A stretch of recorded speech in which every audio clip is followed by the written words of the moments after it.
I've always been a person who wants to feel like they have a bigger purpose and that whatever I'm doing, it's important for me to understand the contextual meaning.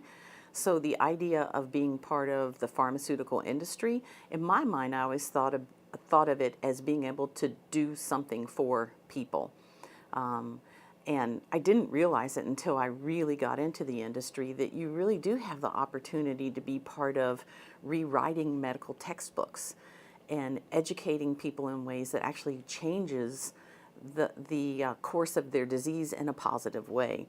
So it was a perfect match for me to this burning desire to make a difference and the ability in the pharmaceutical and biotech industry to make a difference.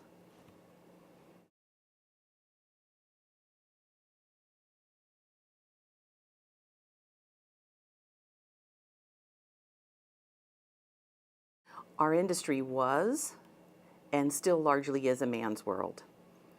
So you have to really think about how you're going to go about being successful in our industry. I actually did not realize that it was male dominated until I made my first call as a representative for Pfizer. And it was in Western Kentucky in a little town called Paducah. And I handed the receptionist my card. And when I got back to meet the doctor looked at me and said, "Oh, you're not a man."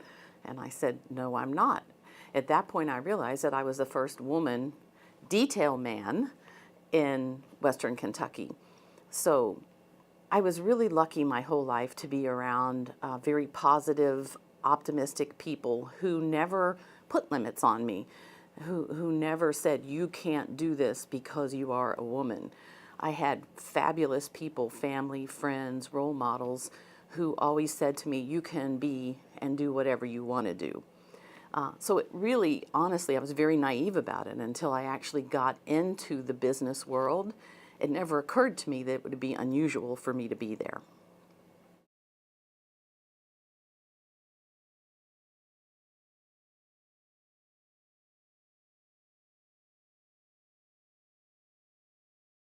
I do think as a woman in business that you do have some stereotypes and you do have some realities that many of us deal with that generally men don't deal with. And so very early on in my career, as I was interviewing for my first management position, I actually had some peers of mine who happened to be men interviewing me as a potential candidate. And they asked me questions like, "Do you think your marriage is strong enough to withstand a management job where you have to travel a lot?" I don't think men usually get that question. The other question I was asked in my original interview was, "You have children. Are you going to be able to travel with this position because it requires a lot of travel?" The reality is, whether you're a man or you're a woman and you want to move up in our industry or you want to take managerial positions where travel, time commitment is sometimes extreme, you have to surround yourself with a really strong support system. And that's exactly what I did my entire life, before children, during children. Now most of my children are grown and out on their own. But that critical support system of family, friends, community, networking, that's what allows you to be successful. So yes, there are some stereotypes that go with women, especially women who choose, like myself, to have families and relatively large family. You have to make sure that people understand that you do have a support system and that you will be able to execute on the job at hand.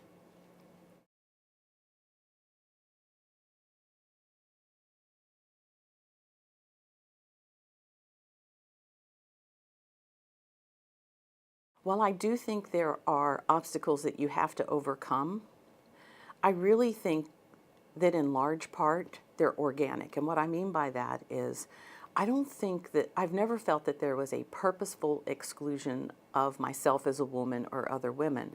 I think human behavior is such that you have an affinity for people and communities that you have a lot in common with, that you feel comfortable around, that you understand how they think.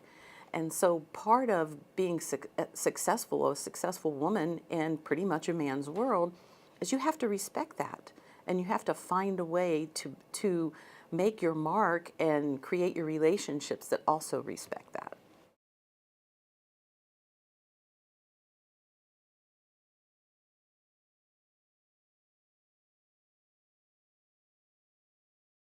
I've been so lucky in my life to have some really fabulous female role models. And the first one, of course, started with my mother. And my mother, I didn't realize it as I was growing up, but my mother had a traditionally male-dominated position with the railroad. She was the first female dispatcher on Penn Central Railroad. So, but she never highlighted or talked about that. It wasn't until much later that I realized that she was a bit of a pioneer herself. And then I was so lucky in my career at Genentech. I was there for almost 17 years, and at the time, Myrtle Potter was the chief operating officer, and she was and is a great role model and a mentor to me. Diane Parks, who was a senior VP in commercial, Claudia Estrin, senior VP in operations, and they, just by modeling the behavior and befriending me and mentoring me, were terrific to me. I had a lot of male role models as well, and people that were great sponsors for my career that taught me the ropes early on and gave me opportunities. So while I really had great female role models, I've also had a lot of terrific mentors.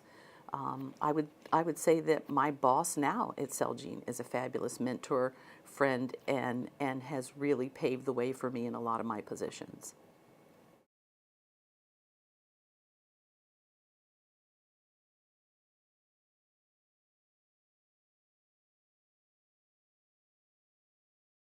My advice to women, whether it's my field or another field, is follow your passion and don't let other people put limits on you.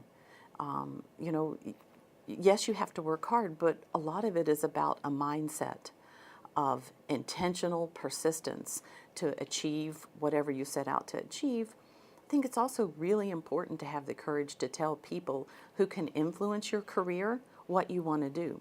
Don't be afraid to share with a broad group of people who you trust and who you admire what it is you want to accomplish in your career, and ask them for advice. Don't overuse their time, ask them for advice, and then act on their advice. Don't put limits on yourself. Go for it.